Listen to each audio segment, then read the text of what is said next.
I'm Peter Davidson. I'm an actuary working in insurance and insurance and risk management field. I studied maths at university and then spent my professional career to date working in quantitative aspects of finance and risk management.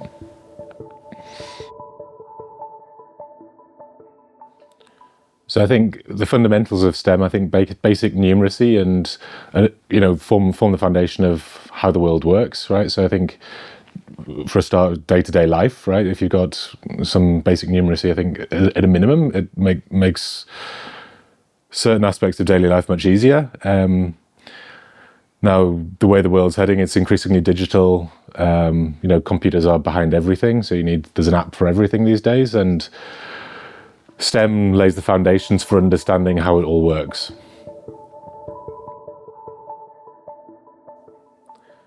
So I think the skills can be built at any age. So obviously you start with basic numeracy, then move into more advanced mathematical topics or other science topics.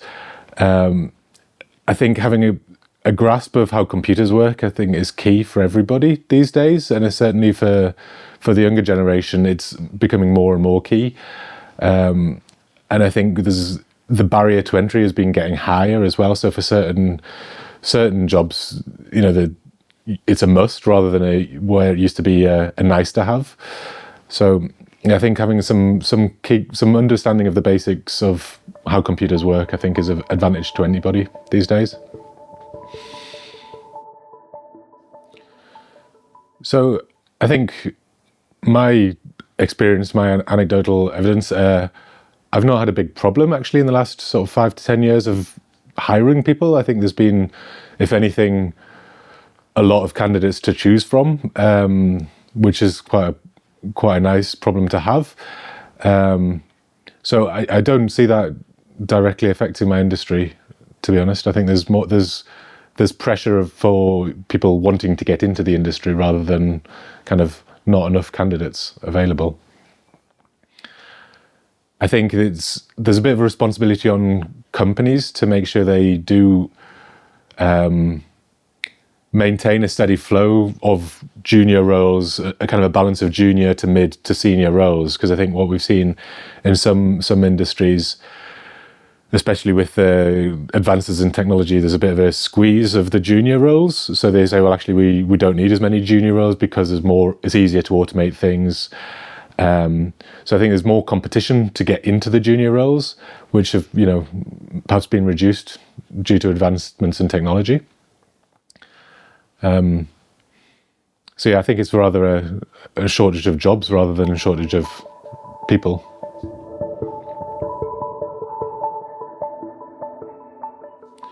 Yeah, I think anyone who's looking to take on an internship, I think having some skills that you can use, I think that'll be an attractive differentiator where you say, okay, if I do this internship, I can start doing things for you on day one. So whether that's website development or some basic coding activities or data manipulation work, those kind of things where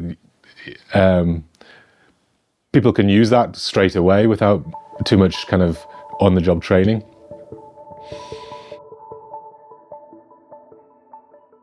We are open to internships. We're a fairly small company. We've got 2 interns this summer based in America.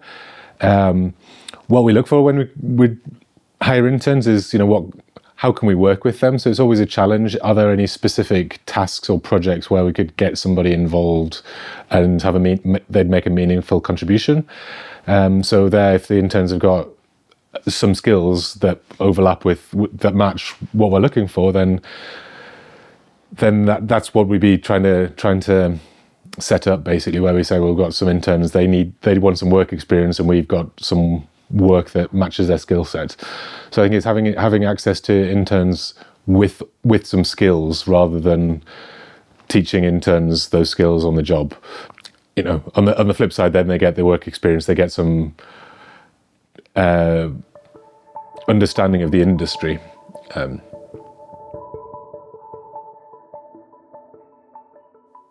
So I think comparing what I've seen recently with younger graduates versus my time at university a long time ago.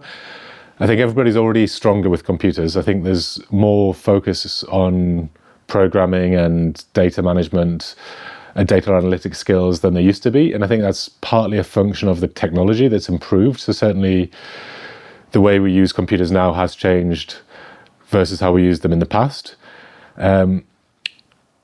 What we're currently undergoing, though, is a bit of a paradigm shift as well with AI, and that's changing things again.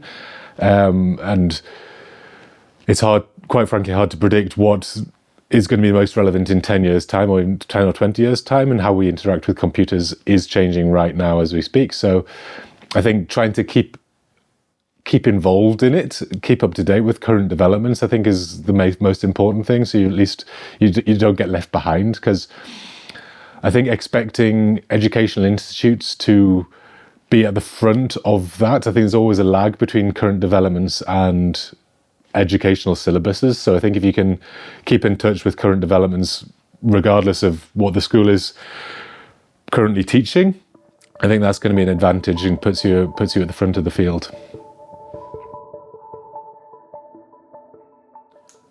Yeah, I mean, I think, having some high-level numeracy skills or technical skills, e.g. computer science, it opens access to a big job market. And I think there's some well-paying jobs in finance and tech, and there's some well-paying jobs and there's some interesting jobs. And depending on which field you end up choosing, that can give you access to travel.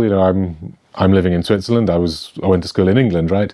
And I think it gives you access to a global market. So certainly opens a lot of doors having these skills.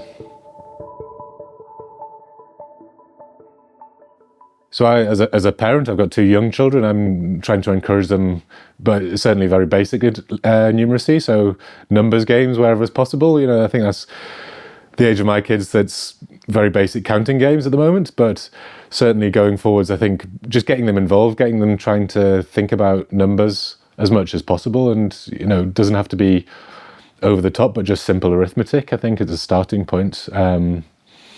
And then, when's the right time to use computers? I'm not sure myself, but I think having access to computers and learning some basic programming at some point is also important. So I think STEM education overlaps with a lot of fun things as well, right? If you like computer games, right, computer games only exist because of STEM, right? So, if you wanted to be part of that industry, then you need to be involved in STEM, as well as there's kind of a lot of things going on in other sports where there's, it's backed by STEM. So sports science is becoming increasingly driven by science and technology rather than, the old school of kind of more qualitative aspects of kind of more qualitative coaching techniques. So I think it's the way the world's moving, whether you like it or not, to be honest.